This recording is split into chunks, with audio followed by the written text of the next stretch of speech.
Hey everybody, I hope everyone had a really relaxing weekend. It is the second day of spring in Maine and it is blizzarding and freezing cold. All the schools are closed today, so it really is not feeling very much like spring. It's feeling like the beginning of winter. For today's video, I'm going to talk about boundaries at my placement at the Mason Place.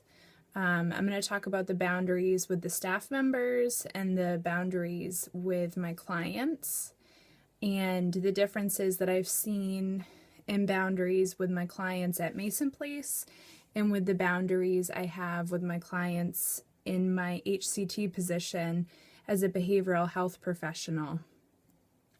One thing that's been very different for me with my clients at the Shaw House in Mason Place, the transitional living program, is the clients do not have my phone number.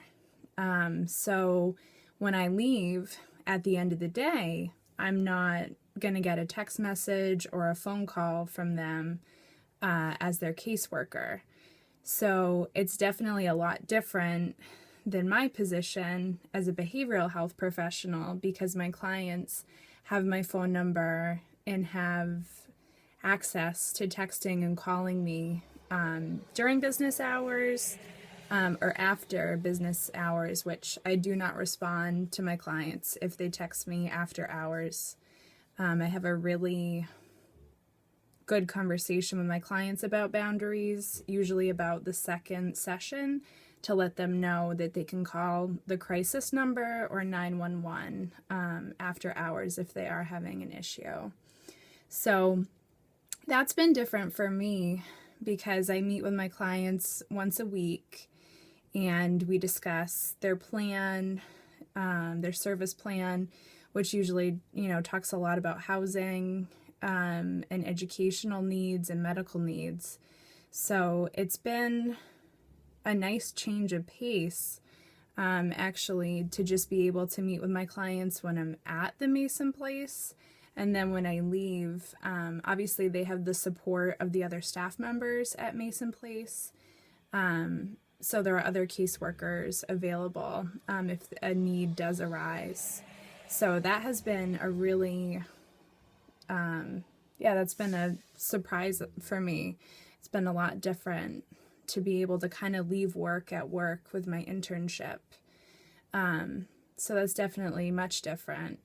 The other issues with boundaries, I've kind of seen at my placement is some of the staff members really do like to share personal information with other staff members.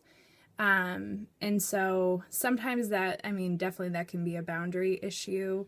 I've known some of the employees there for 4 years because I've worked on a collaboration with the Shaw House, so I do feel comfortable and have a personal relationship with some of the staff members. But my rule of thumb is always to keep my personal life personal and my professional life professional. So sometimes it can be interesting when you get into a conversation with a staff member that's definitely a little more personal than maybe it needs to be. So I just try to downplay the situation and kind of come back to the needs of the residents and the clients when that does occur. And I find that that's pretty helpful and that the other staff members kind of pick up on it and don't maybe share so much of their personal information with me. But yeah, it's been the other boundary issue with my placement is that some of my clients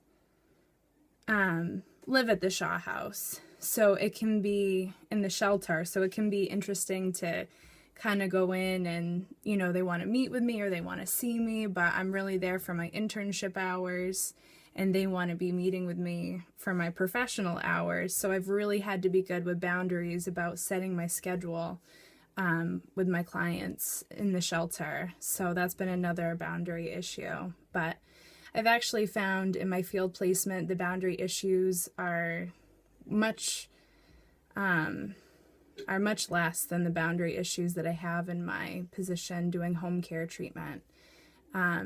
So yeah, that is my video for this week. I hope that everybody has a really good week.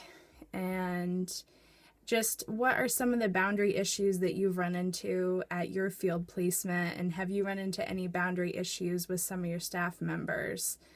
I do know some other classmates have shared that they have, and just what kind of techniques do you use to kind of avoid those boundary issues with your fellow employees? And I do just want to show you guys Emma. Oh, she's sleeping on this really snowy day. But all right, I hope you guys all have a good week, and I really look forward to hearing back from everybody. Bye.